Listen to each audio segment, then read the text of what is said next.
The year was 1415, and an African empire was about to change the world. In that single moment, the Portuguese explorer Prince Henry the Navigator stood on the cliffs of Lagos, watching ships return with gold, ivory, and something far more valuable: knowledge. But what you're about to discover challenges everything you thought you knew about African history. Imagine stepping back 500 years. Europe believed Africa was a mysterious, undeveloped continent waiting to be discovered. They were catastrophically wrong. While European kingdoms were still recovering from the Middle Ages, Africa was home to some of the world's most sophisticated civilizations. The Mali Empire had already collapsed nearly 2 centuries before, but its legacy of learning still echoed across the Sahara. The University of Timbuktu, established in the 12th century, housed over 700,000 manuscripts and attracted scholars from across the Islamic world. Students here studied mathematics, astronomy, and law, while Oxford and Cambridge were still finding their footing. Let's test what you really know.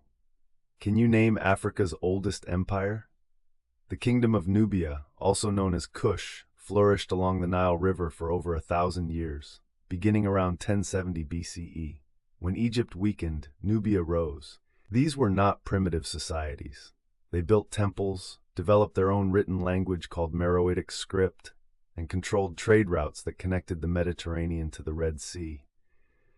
They were so powerful that Nubian kings actually ruled Egypt itself during the 25th dynasty around 715 BCE.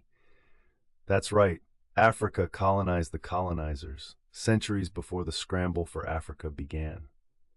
Now here's where history becomes a test of what Western education omitted. The Great Zimbabwe Civilization emerged around 1100 CE in southern Africa. We're talking about a sophisticated urban center with stone architecture that rivals any medieval European city. The ruins you can visit today tell an unmistakable story of organized government, advanced farming techniques, and trade networks extending to China and the Persian Gulf. Arab traders called it a land of unimaginable wealth. Yet how many of you learned about this in school? Consider the Aksumite Empire, which dominated the Horn of Africa from the 1st century CE. Aksum was one of the 4 greatest powers of the ancient world, alongside Rome, Persia, and China. Think about that. Africa wasn't peripheral to world history, it was central. Aksumite merchants traded in Latin, Greek, and Sanskrit.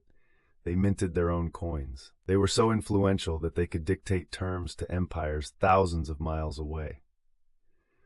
But the test deepens when we examine the trans-Saharan trade routes that made kingdoms like Mali, Songhai, and Ghana extraordinarily wealthy. Between 800 and 1600 CE, gold flowed from West Africa in quantities that fundamentally shaped global economics. Mansa Musa of Mali, who ruled from 1312 to 1337, was so wealthy that his pilgrimage to Mecca in 1324 literally caused inflation in Egypt and Arabia.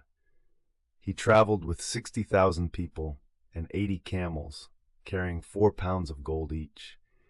His generosity was so legendary that gold prices crashed across North Africa. One man's pilgrimage altered continental economics. This wasn't primitive barter. This was sophisticated monetary policy.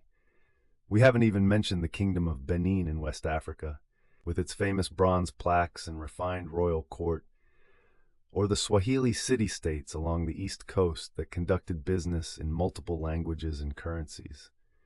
These weren't accident or anomalies. They were the result of centuries of institutional development, technological innovation, and intellectual achievement. So here's your real test. Will you accept the authentic history of Africa, or will you accept the deliberately distorted version designed to justify colonization? Will you recognize that African societies developed complex mathematics, astronomy, philosophy, and governance systems independently?